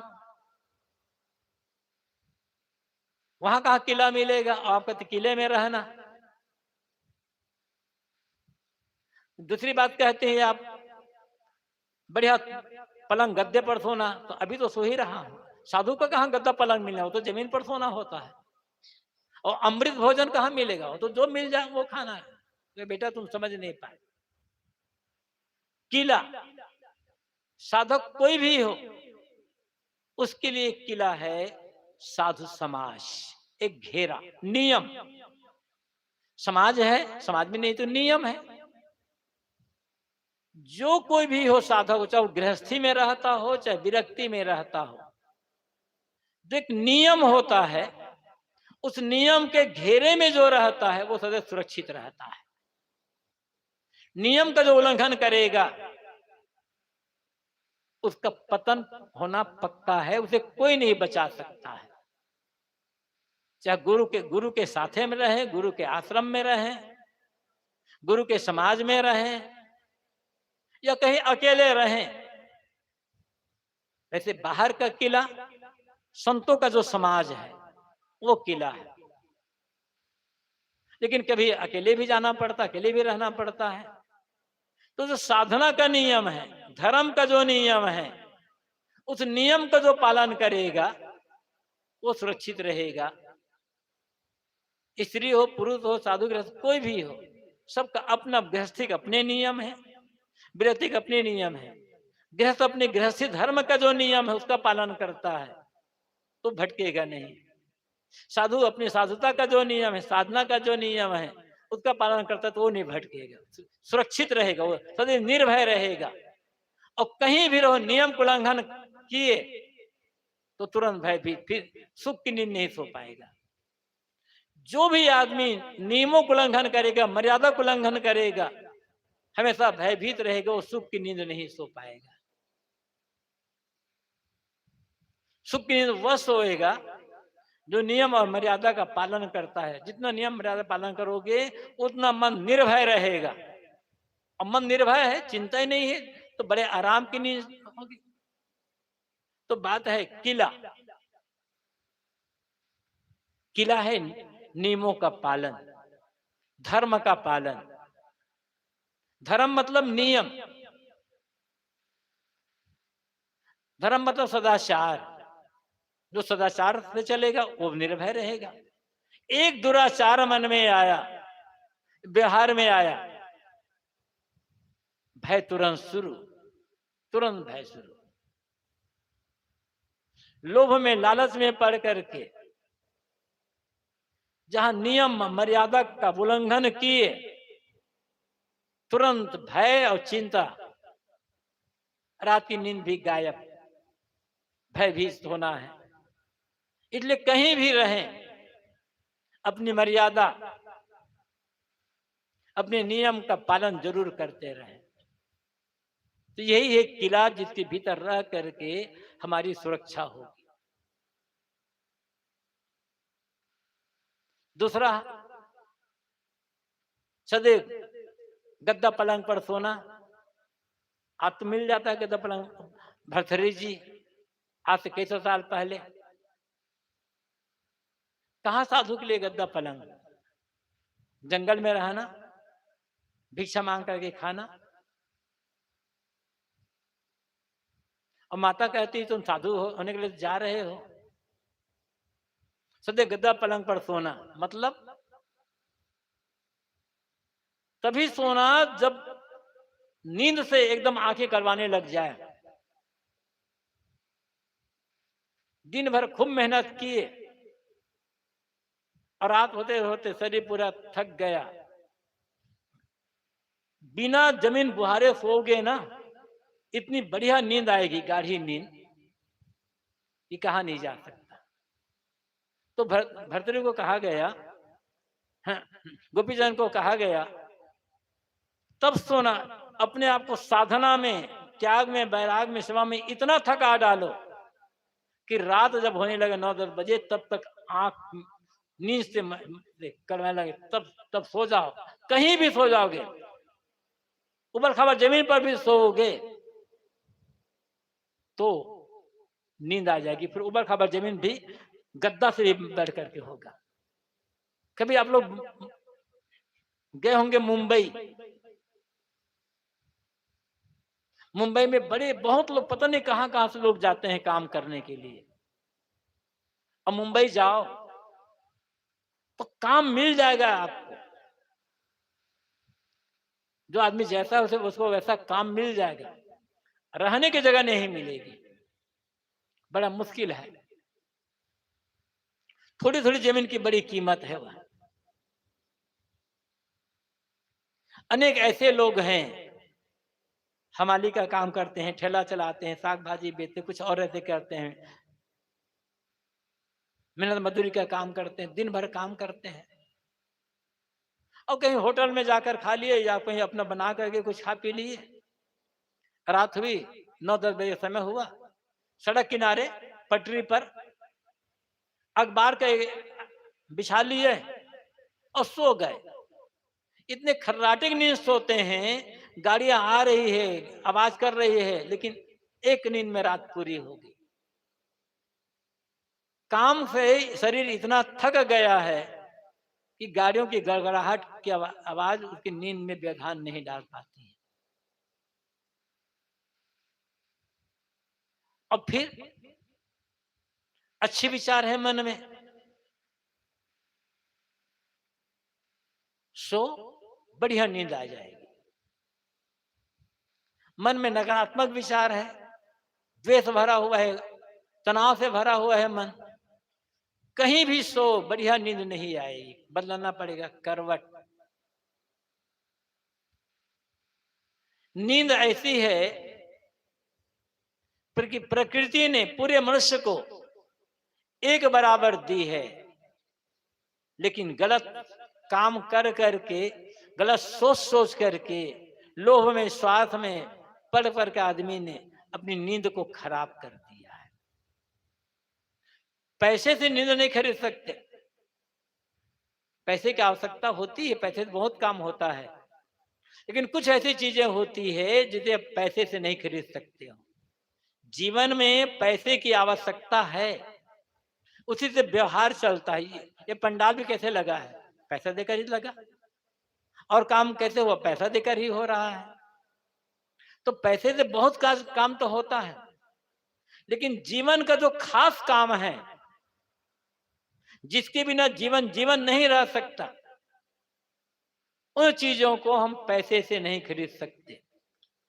पैसे से नींद नहीं खरीद सकते, पैसे से भूख नहीं खरीद सकते, पैसे से सुख नहीं खरीद सकते, अब पैसे से प्रेम नहीं खरीद सकते, पैसे से किसी का दिल नहीं जीत सकते। और भूख नहीं है, नींद नहीं है, सुख नहीं है, प्रेम नहीं है, तो जीवन में है क्या? कुछ भी तो नहीं है। इसलिए कुछ और कर सको या ना कर सको, बड़ी सरल बात है। कोई घर गृहस्थी छोड़ने की या अमुक काम छोड़ने की बात नहीं है।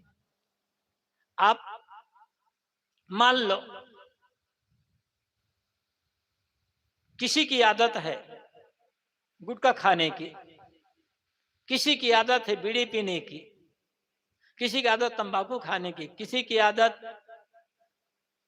पान खाने की, अब मान लो किसी की आदत शराब पीने की है, और इस आदत को छोड़ना बड़ा कठिन लग रहा है आपको। कोई बात नहीं, चलो मैं कहता हूं पान खाते रहो, सिगरेट पीते रहो, बीड़ी पीते रहो, गुटखा खाते रहो, लेकिन चिंता करके क्या फायदा होगा आपको? ये तो छोड़ सकते हो ना। तनाव से क्या फायदा है आपको? ईर्ष्या द्वेष से क्या फायदा हो आपको? आपका मन बिगड़ रहा है, जीवन बिगड़ रहा है। गुटखा तंबाकू से तो केवल शरीर बिगड़ेगा, और चिंता से, ईर्ष्या से, घृणा से, द्वेष से, नकारात्मक विचार से तो मन भी बिगड़ रहा है, तन भी बिगड़ रहा है, पूरा जीवन ही बिगड़ रहा है। तो इनको तो छोड़ दो, सुख की नींद सोना है तो। और ये भी नहीं छोड़ पा रहे हो तो सत्संग कहने और सुनने का अर्थ क्या होता है, मतलब क्या होता है? अपने सुख के लिए तो है ना, लेकिन कितना बिगड़ गया है मन आदमी। पैसा कमाते हो, कमाओ जितना कमा सकते हो, लेकिन पैसे के पीछे आप नींद खराब कर डाले तो पैसा मिट्टी से भी बेकार है। वो पैसा, उसको पैसा कैसे कह सकते हैं जो हमारी नींद को खराब कर दे? जो पैसा नींद को खराब कर दे वो पैसा नहीं है, वो कचरा है।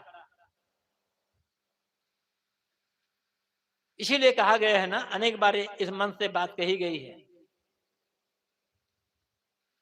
सोने की चेन पहनने वाला सुखी नहीं है भैया, चैन से सोने वाला सुखी है। सोने के पेन तो चैन तो बहुत लोग पहने होंगे, लेकिन चैन से सोने वाले कितने होंगे ये तो पता करने पर पता चलेगा। तो किसी हालत में अपनी नींद और अपनी भूख को खराब मत करो, और किसी भी हालत में अपने मन के जो विचार है, चिंतन है, उसे खराब मत करो। सुख से जीने का तरीका तो है ना, बहुत त्याग वैराग मुक्ति गति की बात छोड़ो, आत्मा परमात्मा की भी बात छोड़ो। सुख से जीना तो चाहते हैं सब,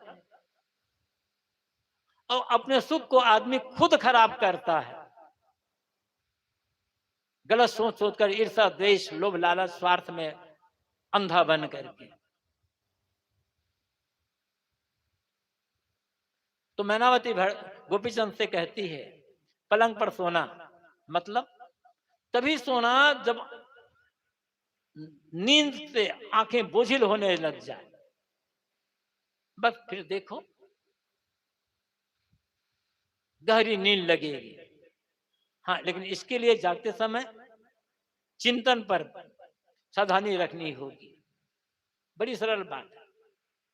दूसरी बात, तीसरी बात वो कहती है, सदैव अमृत भोजन करना। अमृत भोजन क्या भोजन है? अमुक भोजन अमृत भोजन है ये नहीं कहा जा सकता। कोई भी भोजन अमृत भोजन नहीं है, और हर भोजन अमृत भोजन बन सकता है जब कड़ी भूख लगी हो। कड़ी भूख,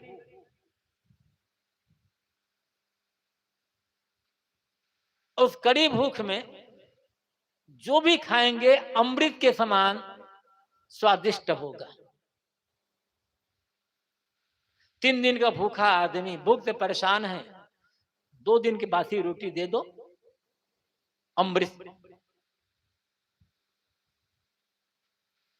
और खट्टी डकार आ रही है, पेट एकदम भरा भरा है, फूल रहा है पेट, खट्टी डकार आ रही है, अमृत भी मिलेगा ना तो मीठा नहीं लगेगा।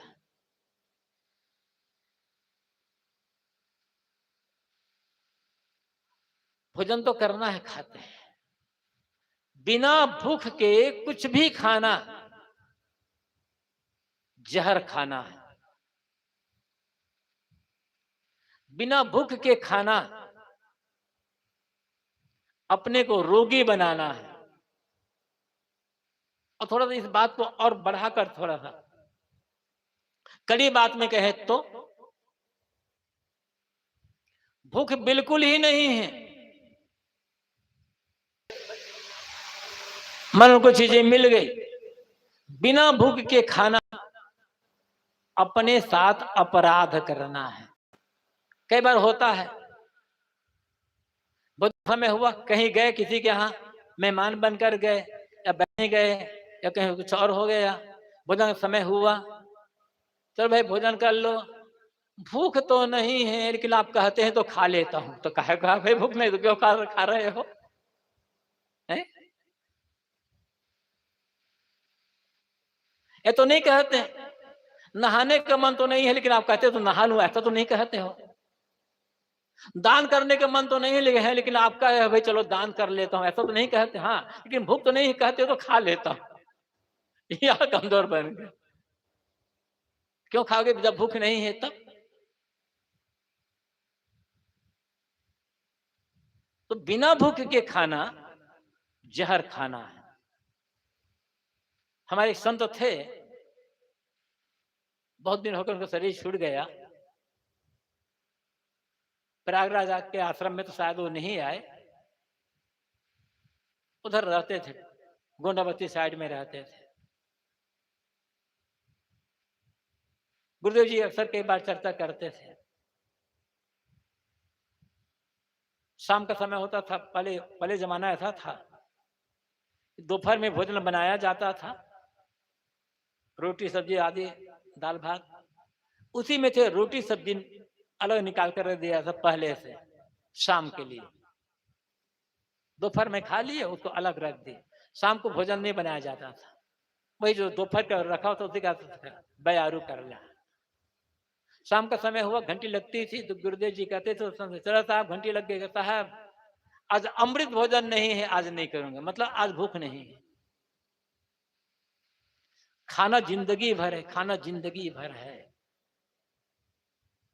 बिना खाए काम नहीं चलेगा। लेकिन लोभ में पड़कर, लालच में पड़कर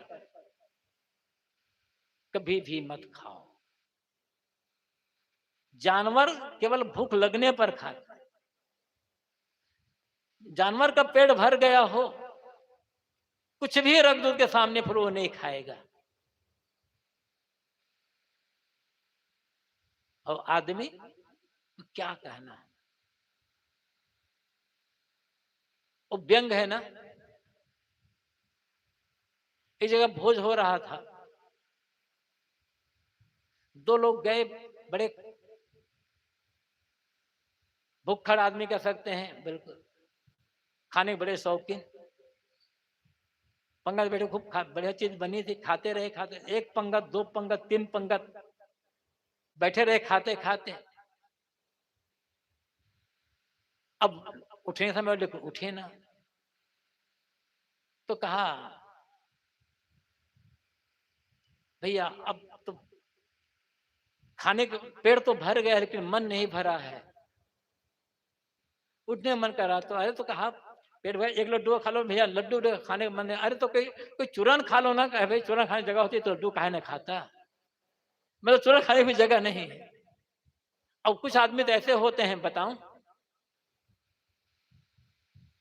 कुछ आदमी ऐसे होते हैं, उन्हें चाहे जितना खिला दो, जितना भी खिला दो, वो कह दे भैया अब भैया बिल्कुल पेट में जगह भी नहीं है, कुछ एकदम कह बिल्कुल जगह नहीं, अब कुछ नहीं खा सकता। हाँ, लेकिन तंबाकू की जगह जरूर बचा कर रखेंगे। कितना खा ले आदमी, कितना बढ़िया दो, रसगुल्ला, मेवा, मलाई कुछ खिला दो, वो तंबाकू की जगह बचा करके ही रखेगा, क्योंकि तंबाकू अमृत है। और अमृत के लिए जगह तो बचना ही चाहिए ना। कितना भटका हुआ है आदमी। जो आदमी भोजन पर संयम नहीं कर सकता, वो आदमी भजन का काम नहीं कर सकता, याद रखना। चाहे वो साधु हो चाहे गृहस्थ हो,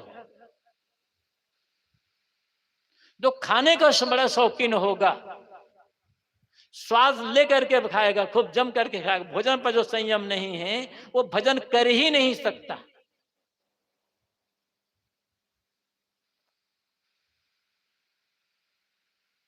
भजन करना है तो भोजन पर संयम पहली आवश्यकता है। संयम तो सभी पर करना है, देखने पर, सुनने पर, बोलने पर, काम करने पर, सब में संयम, तब भजन होगा। गीता में कहा गया है, युक्त आहार विहारस युक्त चेष्टस्य कर्मसु युक्त बोधाव स्वप्नो योगो भवति दुःख। युक्त आहार विहार, आहार विहार युक्त, संतुलित, संयमित हो, चलना फिरना संयमित हो, सोना जागना संयमित हो, संतुलित हो, तब योगो भवति दुःख, तब योग भजन दुख का नाश करने वाला होगा। खाने पीने पर संयम नहीं है, काम धाम में संयम नहीं, सोने जागने पर संयम नहीं है। जो आदमी रात में 11 बजे 12 बजे 1 बजे तक मोबाइल देखेगा, उस बाद ध्यान में क्या बैठेगा।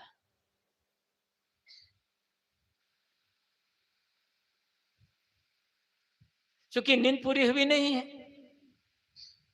मोबाइल इतना प्यारा हो गया है कि 12 बजे 1 बजे 2 बजे तक देख रहे हैं।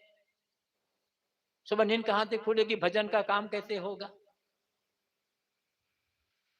तो हर बात में संयम की आवश्यकता है।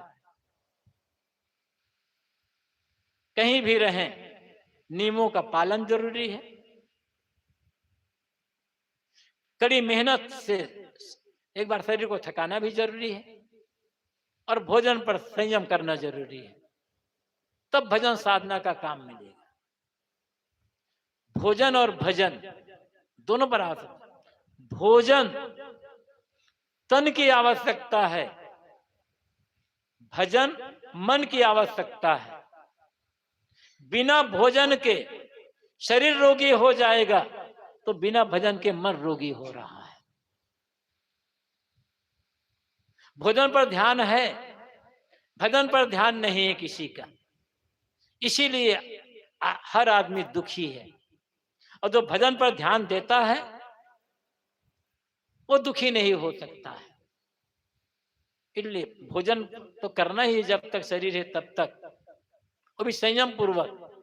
भोजन के साथ साथ यदि भजन को जोड़ दिया जाएगा, उसी में से थोड़ा समय निकालकर भजन किया जाएगा, तो व्यवहार का काम बढ़िया होगा, तन भी स्वस्थ रहेगा, मन भी स्वस्थ रहेगा, और जीवन का जो उद्देश्य है वो उद्देश्य की प्राप्ति हो जाएगी। इसी के लिए सत्संग की आवश्यकता है। और पहली बात जो मैंने कही, जो सुनते हैं, जो समझते हैं, जो कहते हैं, उसको खुद के जीवन में उतारना होगा। यही तो भजन है। जो सुन रहे हैं, कह रहे हैं, उसका आचरण अपने जीवन में करते जाना, वही भजन है। और भजन नहीं किए तब मनुष्य के शरीर तो पाए, खाली भोजन, काम धाम, बात व्यवहार, इसी में भूले रह गए। अब भजन नहीं किए तब वही बाचड़दात होगी। बिन भजन